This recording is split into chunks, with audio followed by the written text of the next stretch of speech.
Friend, unity IAS platform पे आप सभी का स्वागत है। फ्रेंड्स, हमने राजस्थान जीके में आर्ट एंड कल्चर पढ़ रहे हैं, जिसमें हमारी 2 क्लास पूरी हो चुकी है। पहली क्लास थी हमारी लोक देवी के ऊपर, दूसरी क्लास थी राजस्थान के लोक देवता के ऊपर। वो क्लास आपने नहीं देखी है तो उस क्लास को जाके देखिए। हमने विस्तार से अध्ययन कराया है। कोशिश ये है कि जितने भी क्वेश्चन बन सके वो वहीं से बने, और हम क्वेश्चन प्रैक्टिस से टेस्ट सीरीज है वो भी लेकर आएंगे अगर आपकी डिमांड रही तो। ठीक है, तो आज की क्लास रहेगी हमारी हस्तकला पर, आर्ट एंड क्राफ्ट पर। तो जाके उस क्लास को देखिए, बार बार देखिए, उस क्लास के शॉर्ट नोट्स बनाइए, तभी वो क्लास आपको याद हो पाएगी। ये सभी एग्ज़ामों के लिए इम्पोर्टेंट है, चाहे आरएस की तैयारी कर रहे हो आप, या सीईटी की तैयारी कर रहे हो, या अन्य किसी भी गवर्नमेंट एग्ज़ाम की तैयारी कर रहे हो जिसमें राजस्थान जीके आता हो, वो सभी के लिए इम्पोर्टेंट हो जाती है। तो आज की क्लास में हम हस्तकला, आर्ट एंड क्राफ्ट पर अध्ययन करेंगे। ठीक है, तो चलिए क्लास को शुरू करते हैं। अब हस्तकला का मतलब होता है, हस्त मतलब होता है हाथ, और कला मतलब होता है कोई व्यवसाय वगैरह करना। ठीक है, तो हाथ से बनाने की कला उसको कहते हैं हस्तकला। हाथ से बनाने की कला को क्या कहते हैं? हस्तकला। अब ये एक तरह का क्या होता है, व्यवसाय होता है हस्तकला। ठीक है, व्यवसाय की कई इकाइयाँ मिलकर उद्योग का निर्माण करती है। जैसे हस्तकला एक प्रकार का कौन सा उद्योग है? लघु उद्योग है। ठीक है, लघु उद्योग का विकास एवं संरक्षण कौन करता है? राजसिको, जिसकी फुल फॉर्म होती है राजस्थान लघु उद्योग विकास निगम। ठीक है, अब राजसिको होता है, उसकी स्थापना कब हुई थी? तो स्थापना आप याद रखना है 3 जून 1961 को। 3 जून 1961 को। मुख्यालय कहाँ पर इसका? जयपुर में। आगे देखते हैं। लघु उद्योग है जो उद्योगों के नियम बनाए गए थे, यानी नीतियाँ बनाई गई थी, और ये नीतियाँ कब कब लागू की, किसके काल में आई थी, वो डिटेल से देखते हैं अपन। भारत की जो प्रथम उद्योग की नीति थी 1948 में आई थी। किसके शासनकाल में? श्यामा प्रसाद मुखर्जी, इनके शासनकाल में आई थी, और इन्होंने जारी की थी। राजस्थान की प्रथम औद्योगिक नीति कब आई थी? 24 जून 1978 को भैरू सिंह शेखावत द्वारा जारी की गई थी। द्वितीय औद्योगिक नीति 1991, तृतीय आई थी 1994, चतुर्थ आई थी 1998, तीनों आई थी भैरू सिंह शेखावत के काल में, पांचवी आई थी 2010 में अशोक गहलोत के काल में, छठी आई थी 2015 में वसुंधरा राजे के काल में। ठीक है, तो इसके साथ आगे बढ़ते हैं। अब आगे कुछ इम्पोर्टेंट बात है कि हस्तकला का तीर्थ किसे कहते हैं? हस्तकला का तीर्थ कहते हैं जयपुर को। ठीक है, और राजस्थान में हस्तकला का केंद्र कौन सा होगा? बोरनाड़ा। कहाँ पर है? जोधपुर में। केंद्र का मतलब होता है जहाँ पर हस्तकला का वितरण किया जाता है, वहाँ से एक सेंट्रलाइजेशन होता है जहाँ से सभी वस्तुएं वहाँ से विपणित होती है या बेची जाती है। हस्तकला की आत्मा हृदय मीनाकारी को कहा जाता है,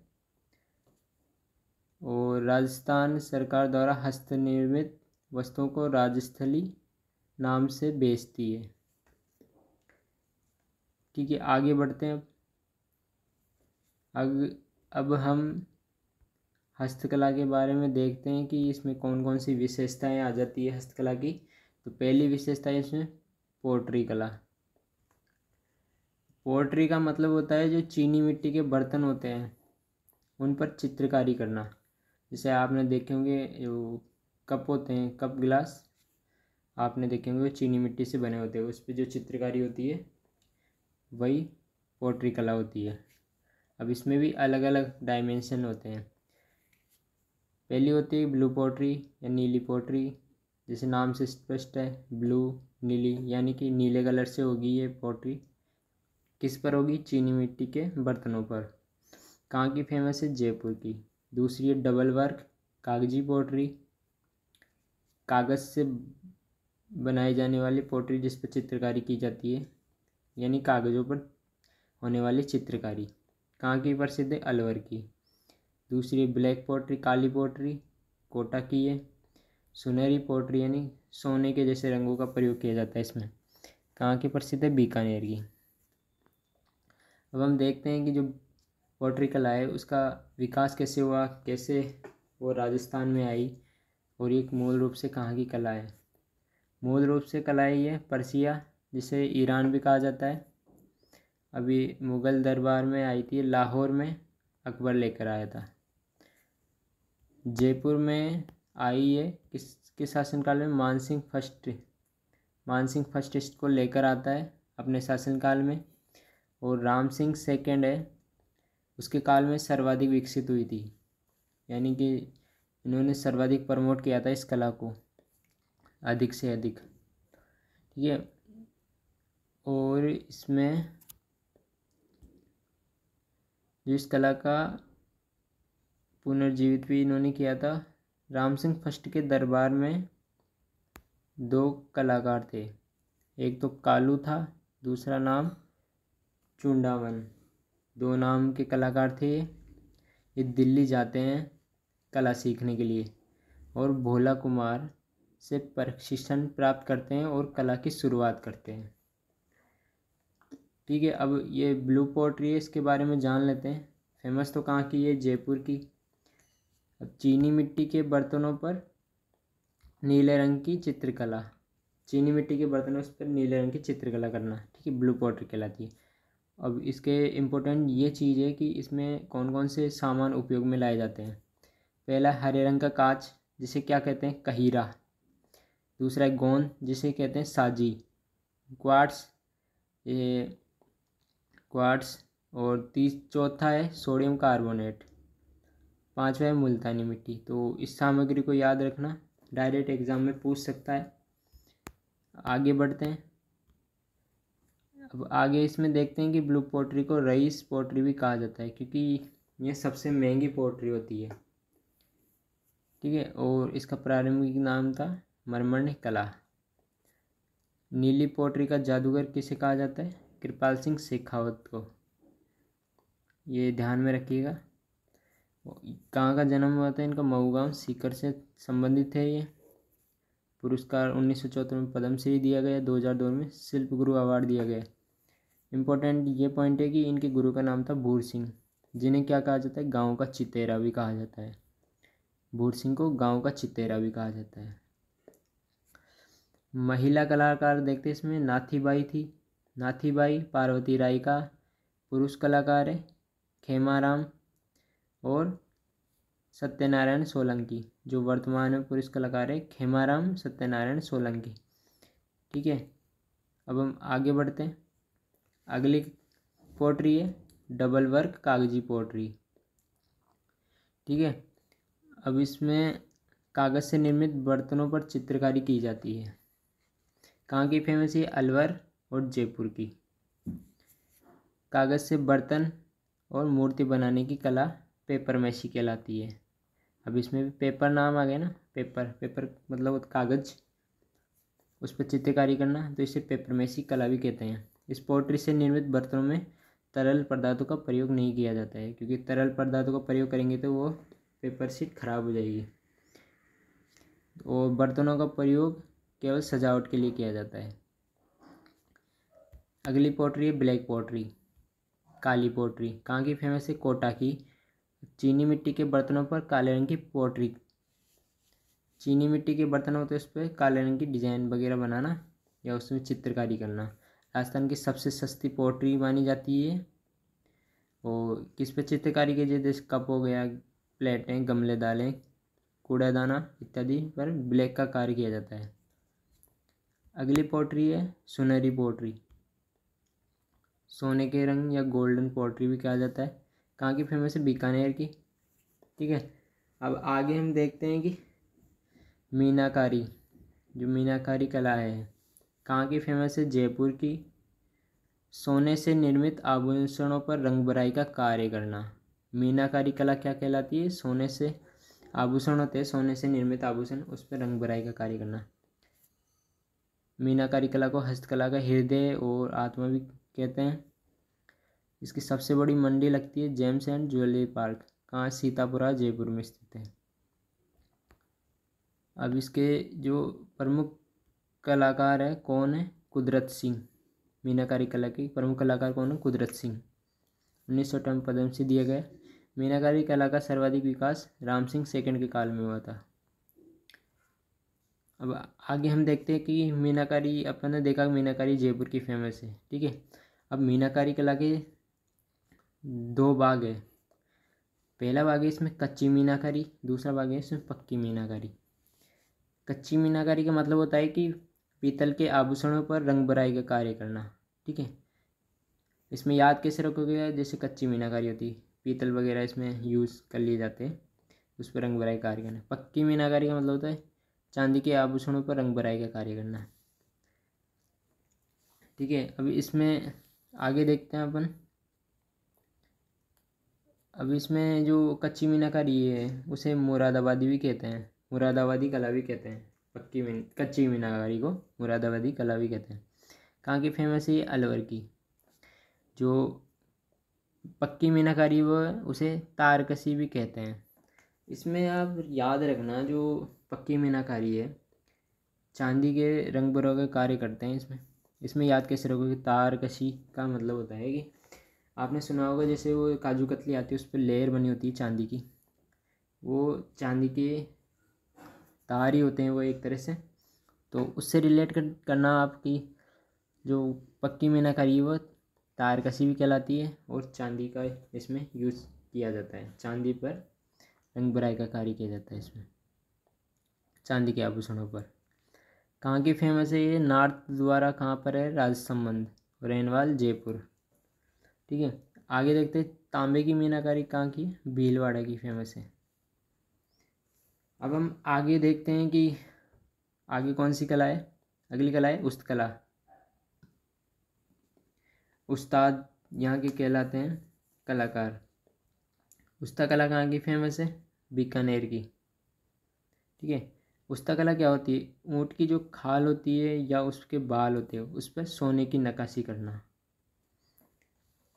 जैसे आप कभी देखे होंगे, कभी आपने, या गूगल करके देखना आप इस कला को, कई बार देखा होगा आपने। जैसे ऊँट महोत्सव वगैरह होता है बीकानेर में, तो वहाँ पर ऊँटों की खाल या बाल पर देखा होगा आपने कभी।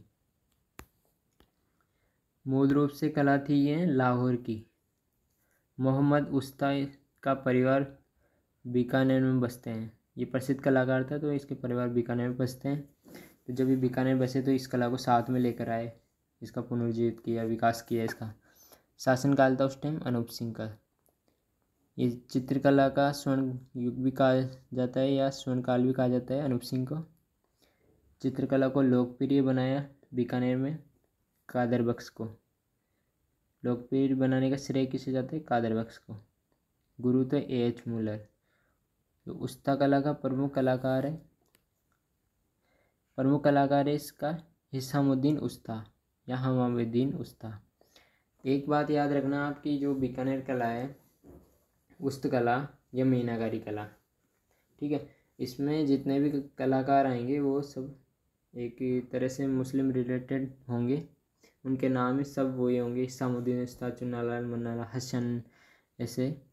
तो उससे रिलेटेड याद रखना। जैसे अभी ये भी यहाँ पे देखते हैं वर्तमान कलाकार हनीफ उस्ता और जलीम उस्ता, यानी उस्ता ज़रूर लगा होगा और मुस्लिम रिलेटेड कुछ कलाकार होंगे, तो उससे आप रिलेट करना इसको, ठीक है। अब इसमें आगे देखते हैं प्रमुख केंद्र था इसका camel hair height training centre, कहाँ है? बीकानेर में, और इसकी स्थापना हुई थी 1975 में।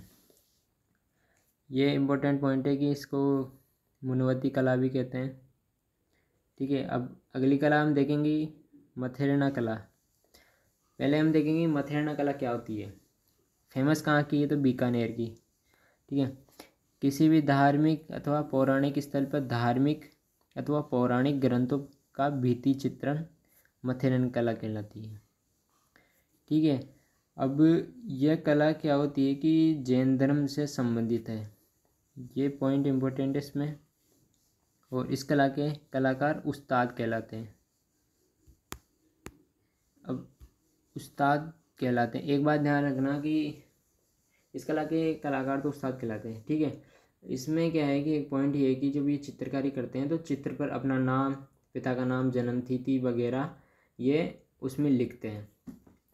ये इसमें इनकी प्रमुख विशेषता है। जैसे इसके उस्ताद यानी कि कलाकार रामलाल, मुन्नालाल, हसन। ठीक है, तो इनको भी ध्यान में रखिएगा आप, तो एग्ज़ाम में पूछ सकते हैं कौन कहाँ से रिलेटेड है। जैसे 3 नाम दे देंगे, ये कि ये 3 नाम दे दिए, पूछ सकते हैं कौन सी कला से संबंधित है। ठीक है, ऐसे आ सकता है क्वेश्चन, तो इसको ध्यान में रखिएगा। अब आगे देखते हैं। आगे हम देखेंगे कि बंदेज का मतलब क्या होता है। इसका मतलब होता है कपड़े को बांध कर रंगना। बंदेज से ही स्पष्ट हो रहा है ना, बंदेज यानी बांधना, कपड़े को बांध कर रंगना। और इसका पहला प्रमाण मिलता है हमें हर्षचरित ग्रंथ है उसमें, जिसके लेखक है हर्षचरित के बाणभट्ट। बंदेज का कार्य करते उसके क्या कहते हैं, बंदारा, चढ़ावा या रंगरेज। ठीक है, बंदेज में जो कार्य करते हैं उसमें उपकरण प्रयोग में लिया जाता है टीपना, उसे टीपना कहते हैं। बंदेज का कार्य प्रसिद्ध है शेखावाटी, जयपुर, या शेखावाटी में भी देखते हैं तो सुजानगढ़ चूरू का फेमस है ये। इसकी सबसे बड़ी मंडी लगती है जोधपुर में। शिकार अलंकरण बंदेज कहाँ का प्रसिद्ध है, बूंदी और कोटा। इसको रिलेटेड कैसे करोगे, ऐसे जैसे चित्रकला में देखोगे आप तो शिकार के प्रसिद्ध चित्रकार भी वहीं बूंदी और कोटा के ही फेमस है। बारीक बंदेज कहाँ का है, सवाई माधोपुर का। अब जो बंदेज है उसका कलाकार कौन है, तैयब खान, जोधपुर से संबंधित है ये। ठीक है, अब आगे देखते हैं। आगे इसमें है लहरिया। लहरिया का मतलब होता है कि तिरछी लाइनों वाला कपड़ा। जैसे इसमें देखिए आप, तिरछी लाइनें बन रही है, इसे ये लहरिया कहते हैं या लहराना। तो कहाँ का फेमस है ये, जयपुर का। वो गाना भी सुना होगा आपने, सतरंगी लहरिया वाला, तो वो ये है। अब समुद्री रंग का लहरिया कहाँ का प्रसिद्ध है, जयपुर का। पंचरंगी लहरिया प्रसिद्ध है जयपुर का, जिसे मांगलिक लहरिया भी कहते हैं। सतरंगी लहरिया कहाँ का फेमस है, सुजानगढ़ चूरू का फेमस। मोती लहरिया कहाँ का है, सीकर का फेमस है। सर्वाधिक महंगा लहरा है ये। ठीक है, सर्वाधिक, क्योंकि मोती से बना होगा तो सर्वाधिक महंगा होगा इसलिए, तो वही। तो आगे देखते हैं। अब आगे है मोठड़ा। अब मोठड़ा क्या होता है, मोठड़ा होता है कि क्रॉसिंग छपाई वाला कार्य। जैसे कि इसमें देखिए आप चित्र में, इसमें कपड़ा है उस पर क्रॉसिंग वगैरह करना, ये एक लाइन इधर जा रही है, एक लाइन इधर, क्रॉस वगैरह करना, तो वही छपाई करते हैं उसकी, उसी मोठड़ा कहते हैं। प्रसिद्ध ही है जयपुर, जोधपुर का। कहाँ का फेमस है, जोधपुर का। ठीक है, अब इसमें कुछ अन्य पॉइंट भी है कि विवाह के अवसर पर जो पगड़ी पहनी जाती है उसे भी मोठड़ा कहते हैं। दशहरे के अवसर पर जो पगड़ी पहनी जाती है उसे मंदिल कहते हैं। दिवाली के अवसर पर जो पगड़ी पहनी जाती है उसे आडा कहते हैं। पचरंगी साफा कहलाता है पावरा। तो इसको ध्यान में रखिएगा, डायरेक्ट स्टेटमेंट आ सकता है उठ के एग्ज़ाम में। ठीक है, आगे बढ़ते हैं। अब आगे हम देखेंगे धान का क्या होता है कि चौकोर बूंदों का युक्त कपड़ा होता है ये। चौकोर होता है और कुछ बूंदों से युक्त कपड़ा होता है ये। ठीक है, फेमस है बूंदी का। अब हम देखेंगे आगे, जो आगे इम्पोर्टेंट है वो देखेंगे अपन। पीला क्या होता है कि ये एक विशेष प्रकार की ओढ़नी होती है जो विशेष अवसर पर ओढ़ी जाती है, जैसे जलवा या कुआं पूजन की वेशभूषा। इसका मतलब होता है कि जब पुत्र का जन्म होता है, जब केसरिया रंग का पीला पहना जाता है, यानी कि ओढ़नी पहनी जाती है। गुलाबी रंग की कपड़े पहनी जाती है लड़की के जन्म पर। पीला पोंचा देखेंगे। पीला पोंचा क्या होता है? पीला पोंचा जो शेखावटी की जाट महिलाओं की ओढ़नी होती है ये, ठीक है, रंग होगा पीला। अब आगे चीड़ का पोंचा कहाँ का फेमस है ये और किसके द्वारा प्रयोग में लाई जाती है? फेमस है हाड़ौती का और विधवा महिला की ओढ़नी है ये। विधवा महिला है उनकी ओढ़नी है, काले रंग की ओढ़नी है, ठीक है। अब हम देखेंगे प्रिंट का कार्य, कौन कौन सी छपाई यहाँ पे की जाती है राजस्थान में, कहाँ कहाँ की फेमस है। पहले हम देखेंगे बगरू प्रिंट। बगरू है उसकी छपाई, बगरू प्रिंट उसी के नाम से फेमस है। बगरू कहाँ पड़ता है? जयपुर में, ठीक है। तो उससे रिलेटेड करना, कहाँ की फेमस है? जयपुर की। अब बगरू प्रिंट इसकी क्या विशेषता है? तो जो कपड़ा होता है उस पर बेल बूटों की छपाई करना, ठीक है, वहाँ के फेमस है। कलाकार ध्यान रखना आप, रामकिशोर छिपा, इसने प्रसिद्ध किया था इसको, ठीक है। और इसमें है आगे है सांगनेरी प्रिंट। अब ये कहाँ की फेमस है? सांगनेर, जयपुर की, ठीक है। इसमें क्या खास बात है? इसमें मलमली कपड़ों पर छपाई करना, ठीक है। अब इसका प्रसिद्ध कलाकार कौन है? मुन्ना लाल और गोयल, ठीक है। मुन्ना लाल को ध्यान रखना आप। और यह कार्य व्यक्ति कौन करता है और क्या कहलाता है? नामदेवी छिपे कहलाते हैं। जो यानी कि जो कार्य ये करते हैं सांगनेरी प्रिंट वाले, उनको नामदेवी छिपे कहते हैं, ठीक है। अब आगे देखते हैं। आगे है अजरक प्रिंट, मलेर प्रिंट, ठीक है। दोनों को एक साथ देखेंगे। अजरक और मलेर प्रिंट दोनों ही बाड़मेर की प्रसिद्ध है। अब जो अजरक प्रिंट होती है चद्दरों पर छपाई है तो प्रसिद्ध है। चद्दर आपने देखे होंगे जो ये फर्श पर वगैरह बिछाते हैं, वो रंग होता है इनका लाल और नीला। कपड़ों के दोनों तरफ छपाई की जाती है। खत्री जाति के लोग कार्य करते हैं इसमें। मलेर प्रिंट, इसमें चद्दर में बेल्ट शीट पर छपाई प्रसिद्ध है। रंग हो गए काला, कत्थई, कपड़ों के एक तरफ छपाई की जाती है इसमें। खत्री जाति के लोग कार्य करते हैं, ठीक है। अब आगे देखते हैं इसमें आगे कौन कौन सी प्रिंट है। जाजम, आजम, ठीक है, और दाबू प्रिंट, यानी कि आजम, जाजम और दाबू प्रिंट तीनों ही प्रसिद्ध है। ये छिपों का अकाला कहाँ है? ये चित्तौड़गढ़ में, ठीक है। जो आजम प्रिंट है उसमें क्या होता है? महिलाओं के जो घाघरे उस पर छपाई की जाती है। रंग होगा इस पर लाल और काला। और जाजम प्रिंट, इसमें पुरुषों के कपड़ों पर छपाई की जाती है। तो दोनों अलग है, इसको ध्यान में रखिएगा, कन्फ्यूज नहीं होना है, दोनों को अलग रखना है। आजम में महिलाओं के घाघरे संबंधित और जाजम में पुरुषों के कपड़ों से संबंधित। दाबू प्रिंट होती है यानी कपड़े को दाब कर छपाई करना। दाबू से स्पष्ट है दाबना, किसी को दाबना यानी कि कपड़े को दाब कर छपाई करना। मोटे में मांगलिक वस्त्रों की छपाई करना। अब इसमें मोम का दाबू कहाँ का फेमस है? सवाई माधोपुर का। मिट्टी सर्वाधिक कहाँ होगी? बाड़मेर इलाकों में, जैसे बालोतरा बाड़मेर का फेमस है। गेहूं का दाबू सांगनेर, जयपुर का प्रसिद्ध है। कागज़ का दाबू जायल, नागौर का फेमस है, ठीक है। अब इसमें मेरे को बताइए, कुछ पॉइंट समझ में नहीं आए तो मेरे को बताइए, ठीक है। तो अब हम आगे देखते हैं। आगे हम देखते हैं गोठा। गोठा क्या होता है और एक कहाँ का फेमस है, ठीक है। तो इसमें गोठे की व्यवस्था अपन देखेंगे कि गोठा क्या होता है। पहले देख लेते हैं कहाँ का फेमस है। खंडेला सीकर का फेमस है, बिनाय अजमेर और जयपुर का।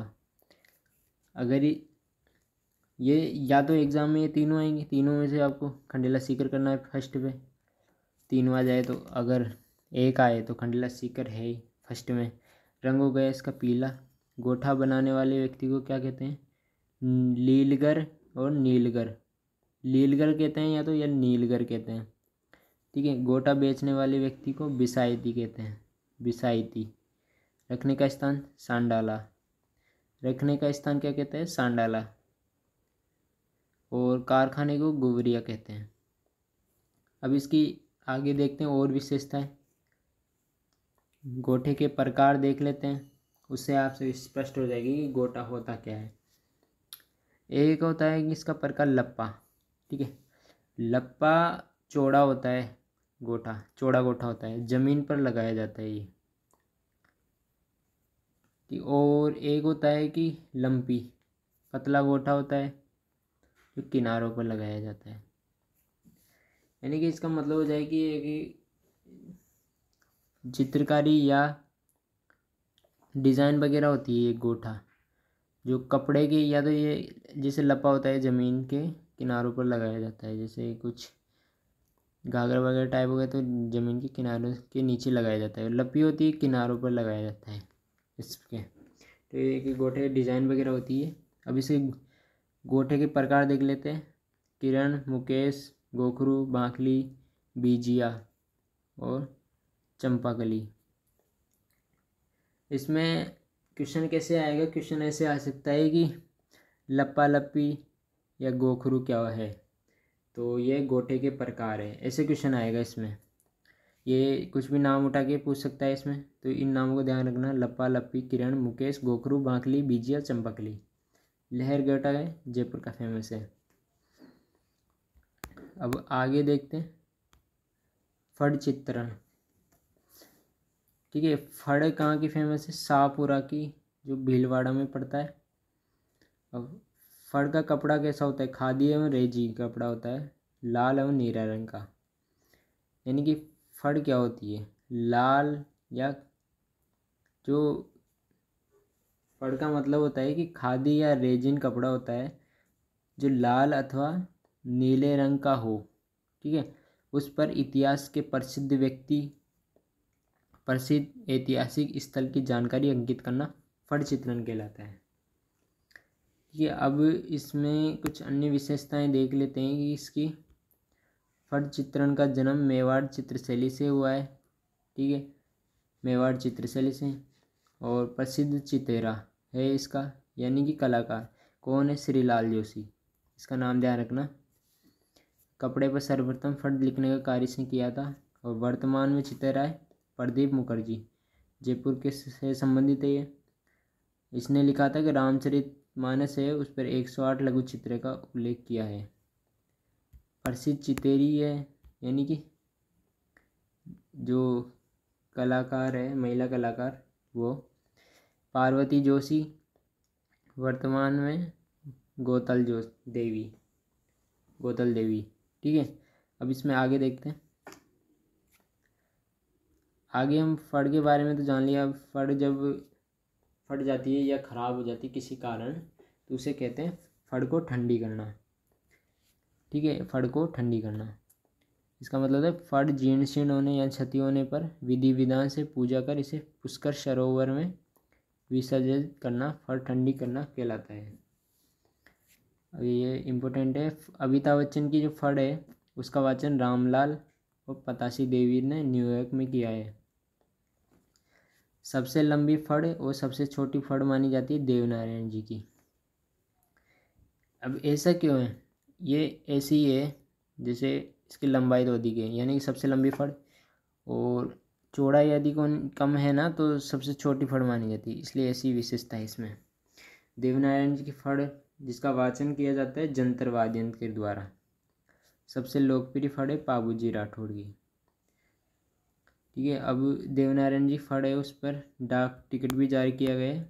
2 सितंबर 1992 में 2 रुपये का डाक टिकट जारी किया गया। फड़ का वाचन कौन करते हैं? भोपा या भोपी। अब अगला हम देखते हैं कि थेवा कला। थेवा कला कहाँ की फेमस है? प्रतापगढ़ की। थेवा कला क्या होती है कि हरे रंग का कांच होता है, उस पर सोने की नक्काशी करते हैं, उसे थेवा कला कहलाते हैं। ठीक है, कला का जन्म है नाथूजी सोनी। नाथूजी सोनी के परिवार सामंत सिंह, इसके काल में सामंत सिंह ने राज सोनी की उपाधि प्रदान की इनको। सामंत यानी कि सीधे सरल शब्दों में कहे तो सामंत सिंह ने नाथूजी सोनी को राज सोनी की उपाधि प्रदान की है। ये चित्रकारी वगैरह करते हैं ये। तो यह कला सामंत सिंह के काल में प्रारंभ मानी जाती है। यह कला वंशानुगत कला है। ये पॉइंट इम्पोर्टेंट है इसमें। कि सोनी परिवार है केवल वही चित्रकारी को करते हैं, कि वंशानुगत कलाएँ पीढ़ी दर चलती रहती है और वर्तमान में चल भी रही है। कला जो कलाकार है अभी जो 2015 में पद्मश्री सम्मानित किया गया था, इनको महेश विजय राज सोनी थे। वर्तमान कलाकार है गिरीश। 2002 में इस कला पर डाक टिकट जारी किया गया है। और थेवा कला में जो कांच उपयोग किया जाता है उसे बेल्जियम कांच कहते हैं। अगली कला है आला थेवा। आला थेवा का मतलब होता है कि हरे रंग के कांच को छोड़कर अन्य रंग पर कांच पर सोने की नक्काशी का कार्य करना है।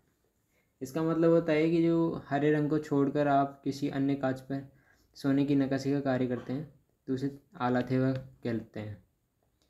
आगे बढ़ते हैं। अब प्रशिक्षण केंद्र कौन सा है इसका थेवा कला का? थेवा कला प्रशिक्षण संस्थान है, प्रतापगढ़ में स्थित है। 2004 में स्थापना हुई थी। आगे हम देखते हैं कुछ अन्य विशेषताएं, जैसे मांडने आपने सुने होंगे, जैसे साट्या, पगला, चौकड़ी, ताप, भराड़ी। मांडने आपने बहुत सारे सुने होंगे, आप खुद भी मांडते होंगे जब बचपन में, तो वही है। साट्या का मतलब होता है जो ये स्वास्तिक चिन्ह आपने कभी देखा होगा, वही साट्या होता है, स्वास्तिक चिन्ह। कब मनाया जाता है? होली के अवसर पर, धार्मिक अवसर पर बनाया जाता है।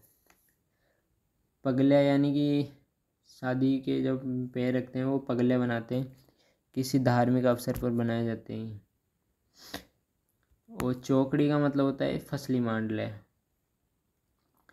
ताप का मतलब होता है कि जब शादी के अवसर पर दूल्हा दुल्हन के हाथों की थाप दी जाती है दीवारों पर, उसे ही ताप कहा जाता है। भराड़ी का मतलब होता है कि इसमें भय शब्द से आप याद रखना, भील जनजाति। भील महिलाओं द्वारा विवाह के अवसर पर चावल एवं कुमकुम से बनाया जाता है भराड़ी, ठीक है।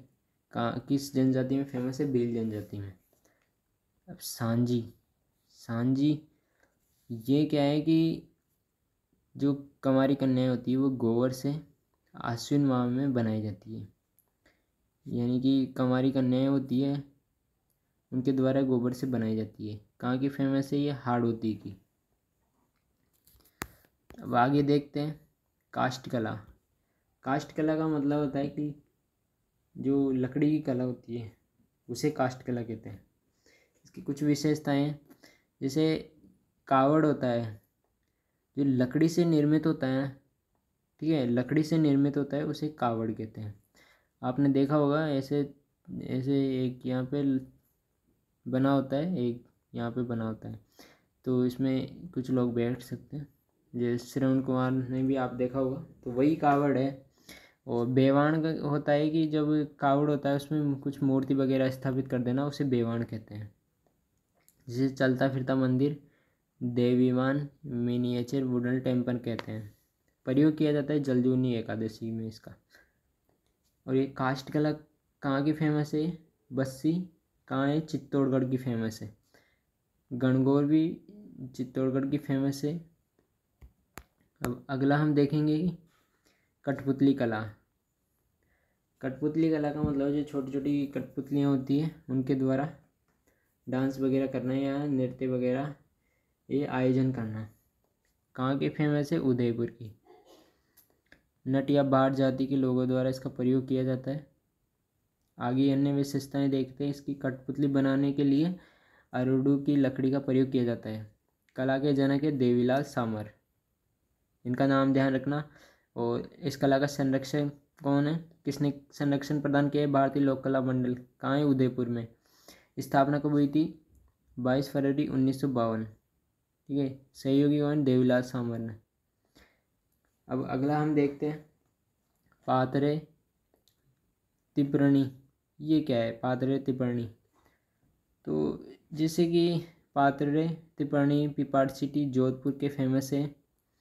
जो जैन धर्म होता है साधुओं के द्वारा प्रयोग में लाए जाने वाले उपकरण, यानी कि सीधे शब्दों में कहें तो जैन धर्म जो सामान उपयोग में लाते हैं उसे पातरे पितरणे कहते हैं।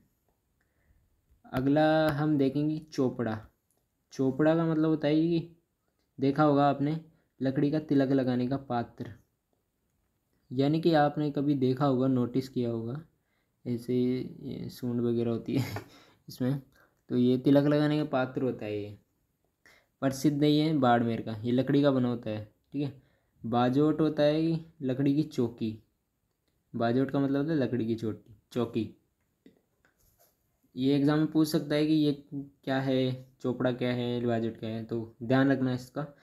काष्ठ कला होती है कि लकड़ी कला, कहाँ की फेमस है, उदयपुर की, इसे खेरादी कला भी कहते हैं। अब काष्ठ कला का प्रारंभ किस किस शासन काल में होता है, जगत सिंह फर्स्ट के काल में। जनक कौन है इसे, प्रभातसी सुतार। गणगौर कला का जनक है प्रभातसी सुतार। सबसे प्राचीन और सबसे बड़ी गणगौर मानी जाती है बस्सी चित्तौड़गढ़ की। नमदे कहाँ के फेमस है नमदे फेमस है टोंक के। अब ये ऊन से निर्मित होते हैं, ऊन से निर्मित। ठीक है। और इसमें आगे देखते हैं गलीचे, गलीचे तो ऊन से ये भी निर्मित होते हैं, लेकिन आकर्षक कशीदे कढ़ाई का कार्य किया जाता है इसमें। ठीक है। इसमें जयपुर के और टोंक के फेमस है गलीचे। दरी कहाँ की फेमस है, टांकला गांव नागौर की। और इसमें सालावास जोधपुर लवान डोसा यहाँ की फेमस है। दरी का मतलब होता है कि पुरानी वस्त्रों को गलाकर दरी का निर्माण करना है, यानी कि जो दरी का मतलब जो फर्श वगैरह हो गए उसमें बिछाया जाता है, तो मोटा कपड़ा का बना होता है ये। आगे अन्य देखते हैं हम। जो दरी है वो बीकानेर के जेलों द्वारा निर्मित गलीचे विदेशों में निर्यात किया जाता है। इसके सर्वश्रेष्ठ कलाकार है जगदीश सारण। ठीक है। अब ये देखना कि आप जो कोटा डोरिया साड़ी है, चाहे किसी भी विशेषताएँ देख ले, आप कौन सी साड़ी दे दे उसकी विशेषता तो कोटा की फेमस होगी। कोटा डोरिया साड़ी है, कहाँ की फेमस होगी, कोटा की, कैथून गांव कोटा। उपनाम है राजस्थान की बनारसी साड़ी, मलमली साड़ी, मनुरसी साड़ी। क्या चाहे कोई भी साड़ियाँ दे दे वो सब कोटा की फेमस होगी। प्रमुख कलाकार हैं इनके अहमद मंसूर। कहाँ से संबंधित, मंसूर कर्नाटक से संबंधित है। मंसूर ध्यान रखना होगा मैसूर से, कहाँ है, कर्नाटक में है। प्रसिद्धि दिलाई थी इसने वसुंधरा राजे ने। राजस्थान की सर्वाधिक निर्यात की जाने वाली साड़ी है कोटा डोरिया साड़ी। इन्हें वुवन टुगेदर अवार्ड भी 2007 में दिया गया था वसुंधरा राजे को। देश की पहली मुख्यमंत्री जिसने पुरस्कार प्राप्त किया, जैनब साड़ी, ये भी कोटा की फेमस है। अगला हम देखेंगे टेराकोटा। टेराकोटा क्या होता है, इसका मतलब होता है कि मिट्टी से निर्मित बर्तन एवं अन्य आकर्षक बनाने की कला, यानी कुछ मूर्तियाँ बना देना, बर्तन बना देना, वही टेराकोटा कला कहलाती है। कहाँ की फेमस है ये, मोलेला गांव। मोलेला गांव कहाँ पड़ता है, राजसमंद में।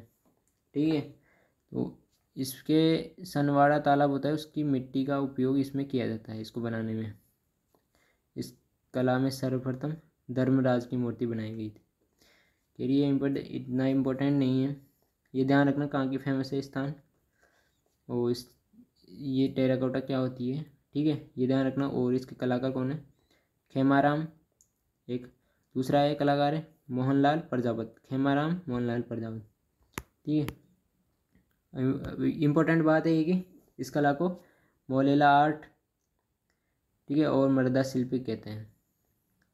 मोलेला स्थान की फेमस इसलिए कहते हैं, और मृदा यानी कि मिट्टी से बनी होती है, इसलिए इस कला को मृदा शिल्प कहते हैं।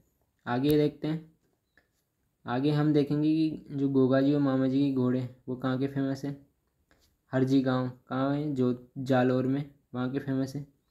घोड़े का निर्माण स्नातक विधि से किया जाता है।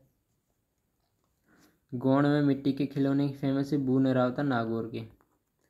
कुंज एवं कुंज प्रसिद्ध है लवाण दौसा के। अब कुछ छोटी छोटी विशेषताएं हम देखेंगे।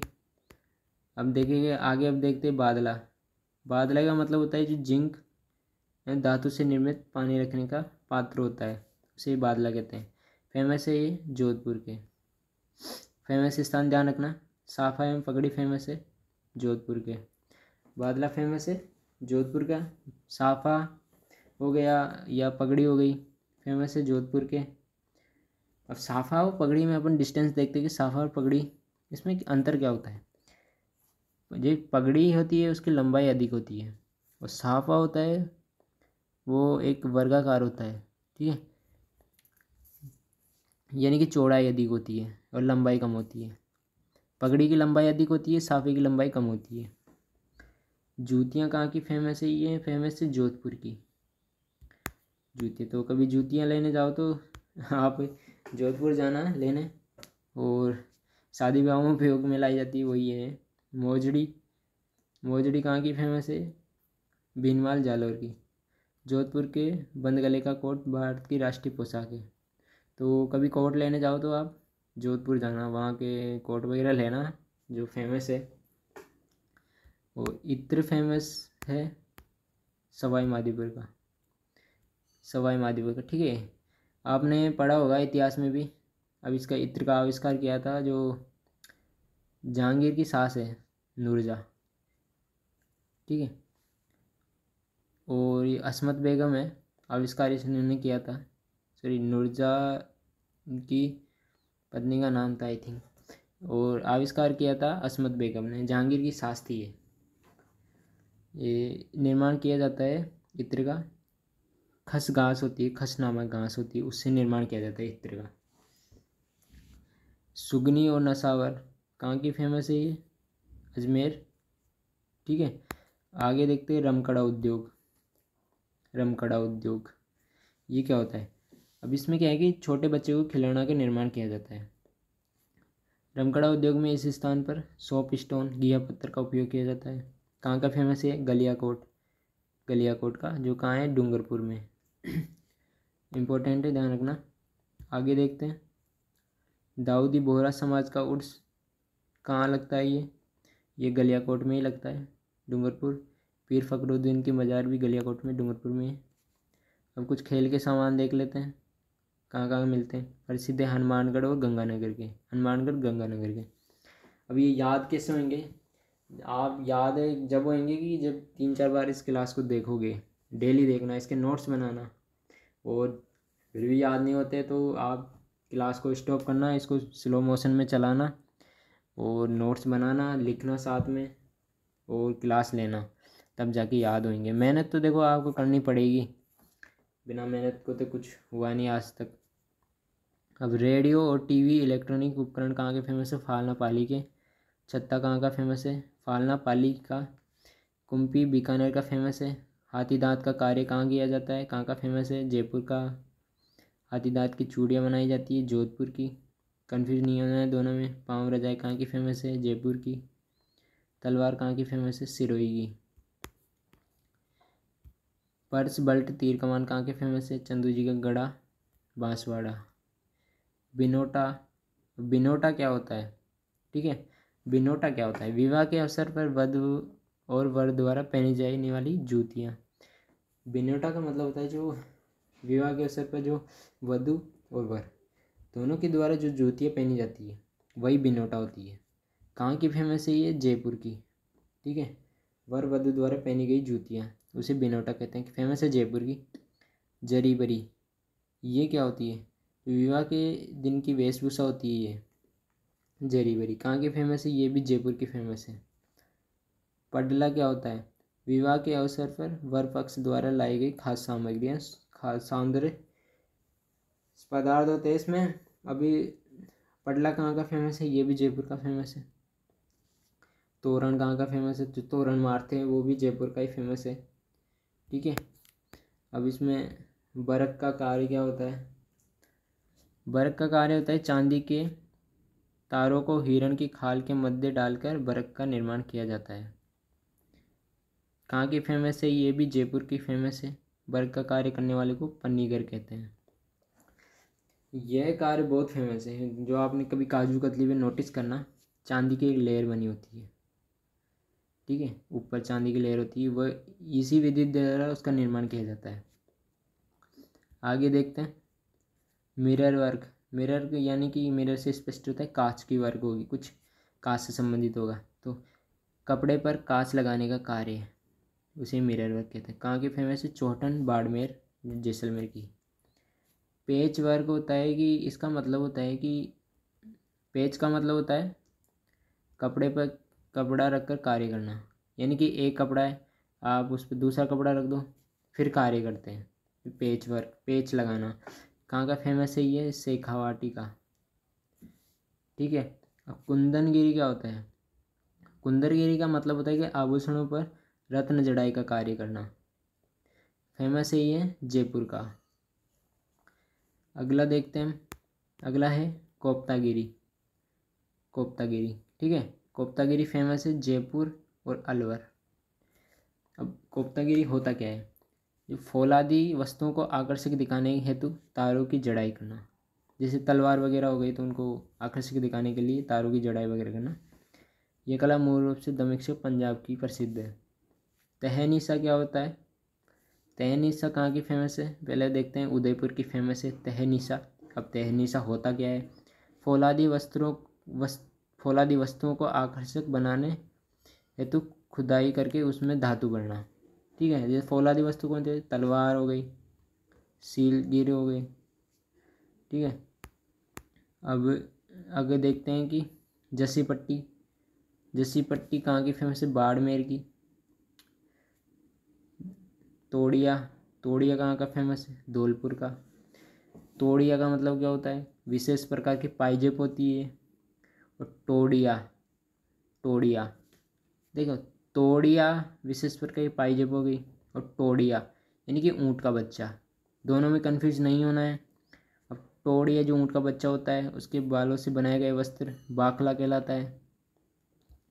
अगला देखते हैं खेसले। खेसले लास्ट में ले आ रहा है तो लेटा गांव जालोर से संबंधित है। क्या होता है ये? सर्दियों से बचाने हेतु ओढ़ा जाने वाला वस्त्र होता है। ठीक है। आगे कुछ अन्य विशेषताएं देखते हैं। अब लकड़ी के खिलौने कहाँ के फेमस हैं? उदयपुर के और जोधपुर के। संगमरमर की मूर्तियाँ, ये तो जानते होंगे आप, ज़्यादातर सुने होंगे, जयपुर की फेमस है। चंदन की मूर्तियाँ चूरू की फेमस है। पीले रंग की मूर्तियाँ कहाँ की फेमस है? जोधपुर और जैसलमेर की।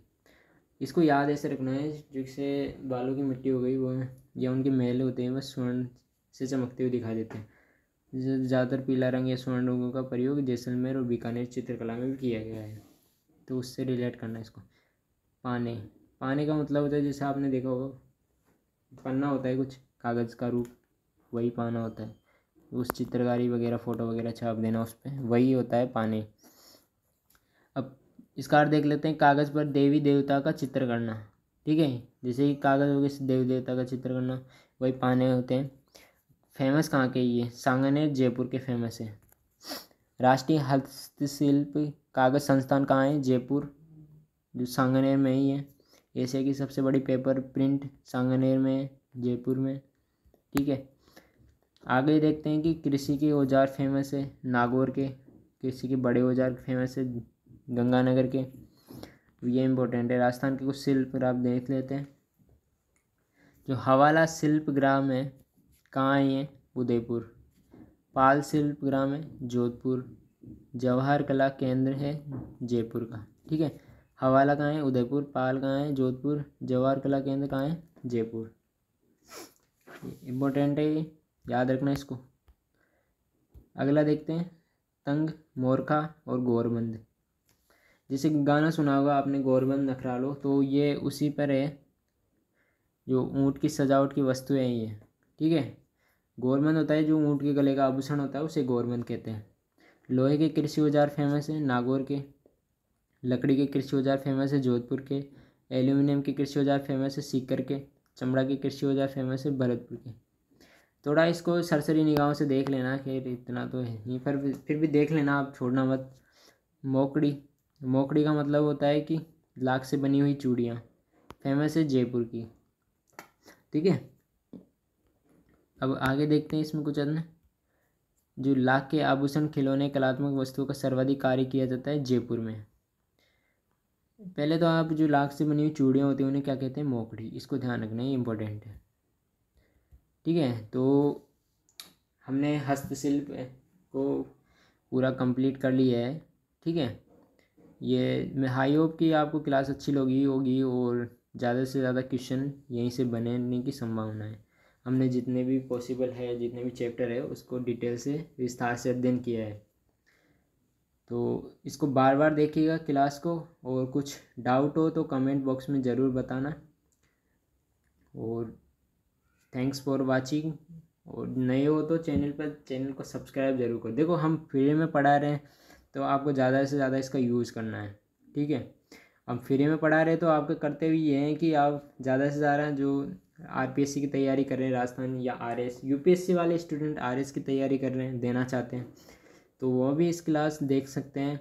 और आपका फ़र्ज़ होता है कि जब हम इतनी मेहनत कर रहे हैं तो हम सिर्फ आपसे इतनी रिस्पेक्ट करते हैं कि आप सिर्फ इस क्लास को ज़्यादा से ज़्यादा शेयर करें और चैनल को सब्सक्राइब ज़रूर करें। बस इतनी सी रिक्वेस्ट है। Thanks for watching.